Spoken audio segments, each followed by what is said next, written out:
Okay, 5 things that DoorDash doesn't tell you as a DoorDash Dasher, or it's buried in their independent contractor agreements.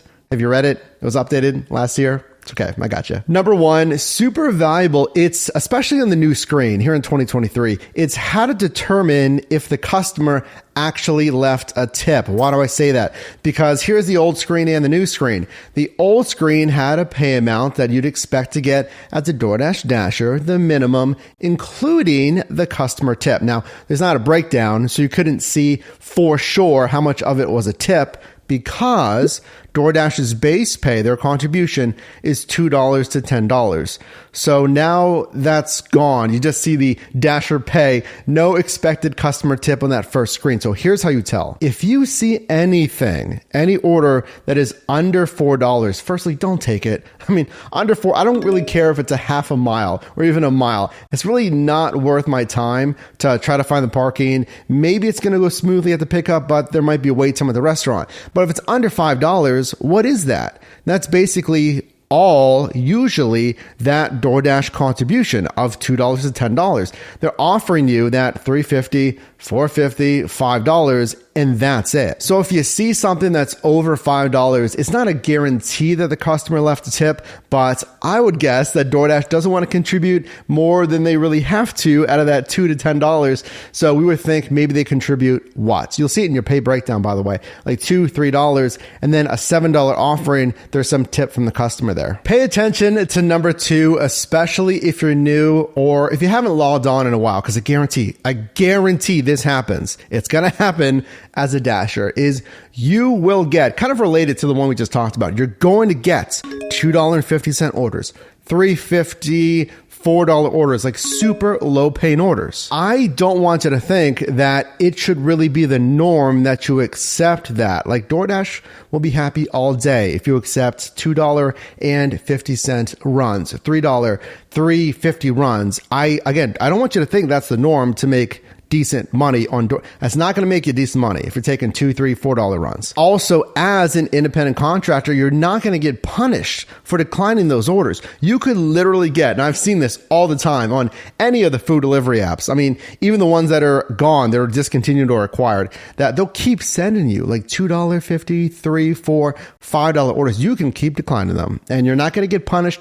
You're not going to be sent more of those because you're declining one. They're not going to say, well, you better take these. We're just going to keep sending it to you. Number 3, as someone who's done this stuff for years, all I do here is help you make money in different side hustles. Consider subscribing, drop a like on this video, and check out our course, Mastering Delivery. It's linked down below, because that'll actually teach you the best practices, where to be, how to leverage bonus pay, how to set up your vehicle, how to deal with bad customers, and more. And we also have a simple spreadsheet available as well, so you can document your numbers. Very important to make sure that your side hustle is making money, and you can also use that for tax purposes.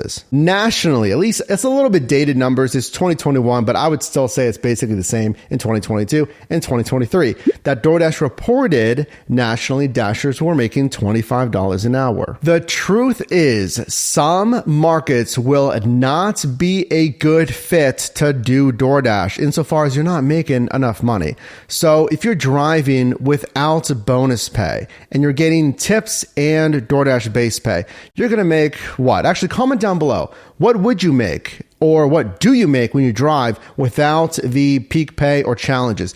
You're probably going to make anywhere from $14 to $16, I'd say, dollars an hour. You really need some of that bonus pay. For some markets, listen to this. If you're in a super small market, very rural, and or you just don't have a lot of restaurants participating on the DoorDash platform for whatever reason, if you have a ton of Dashers for whatever reason that signed up in your marketplace, and here's the thing, obviously, we don't have access to DoorDash's algorithm. As a Dasher, you're not going to see how many Dashers are activated and how many Dashers are online while you're also online. I would drive for at least a couple of weeks, and I would drive different days and times. Obviously, let's say Thursday to Sunday, the late lunch to the dinner rush is going to be the busiest time, highest chance of some of that peak pay. After those weeks worth of driving, you get a good sample size. Again, I would reference that Excel or number sheet that we have available on our website. If then the numbers aren't starting to make sense, that after a couple of weeks, sign up for the other apps, okay? Compare it to Uber Eats, Grubhub, local, regional options, and Obviously, you have no loyalty to DoorDash here. You're an independent contractor that drive on the one that makes you the most money, and it might not be DoorDash. Number 4, if you've been doing this stuff in the side hustle economy, specifically for food delivery, you're going to know this. So comment your submissions down. You're going to have a lot of submissions. Comment that down below. But DoorDash is not going to tell you the worst restaurants. So again, you're going to get orders. Let's even say, remember I talked about prior, if the numbers don't make sense, don't take it. Ideally, what? A $6, $7 minimum. Well, you could get, let's say, a $7 order for 1.8 miles. That's a really good dollars to mile ratio.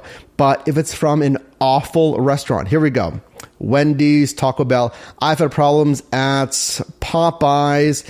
Just drive-through only runs in general. You might want to consider shop and deliver if it's really seamless, or if it's going to be a pain to go in a store, shop and pay with a red card. I've commented on in-mall food courts can be a pain because you got to park, go into the mall, walk to the food court, come back. I've also had problems at Cheesecake Factory just because they get slammed. Or I would even say maybe a Red Lobster, Olive Garden. It just depends. You know, those places that get slammed, especially if you're doing dinner rush.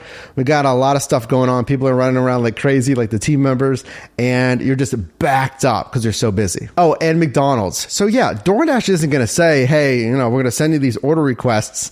And it doesn't mean every Wendy's is awful. Every McDonald's is awful. But I mean, when I drive food delivery, comment down below if you agree with this, but I almost have that rule, and you'll develop this rule over time, that I blacklist most every McDonald's because it's a pain unless their lobby's open, which can be better than waiting in the drive-thru, obviously. And number 5, which is a combination of things.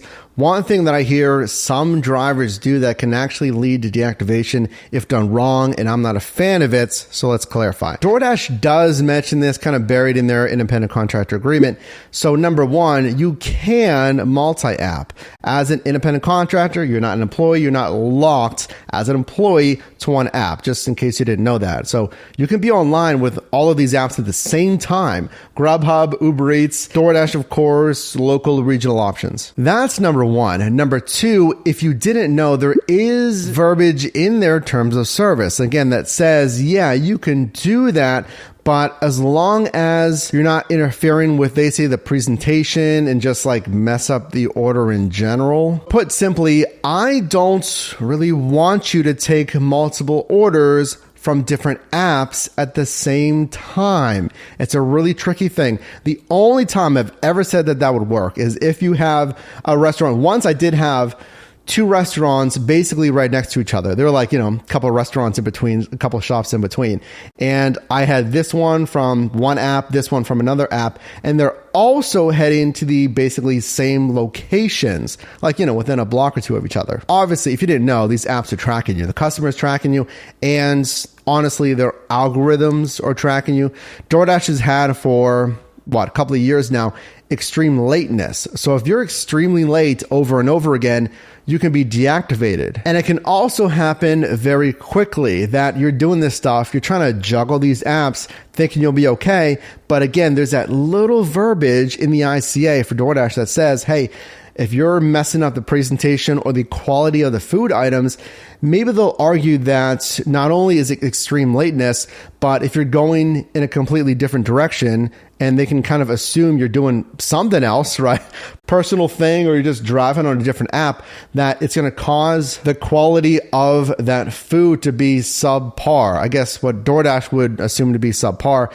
And that's a dangerous game, because even if they're headed to the same location, even if you get 2 orders around the same time, that's what if just one wrench is thrown in the thing? That you have a really long wait time at the one restaurant, and you've already picked up that DoorDash order, and it's sitting there in your car, and you're just stuck at that other restaurant. I mean, clearly, that's what our cancellation's for. I'm curious, what other things don't they tell you as a Dasher that is really good to know? Comment that down below. And actually, if you're not familiar with that new screen, that's pretty recent of a change here. Definitely click the card above so you can see the old versus new and strategies of how to understand that. Drop a like on this video if you got value. You can also click or tap the screen here for my newest video, as well as video recommended for you. And I'll see you in the next one.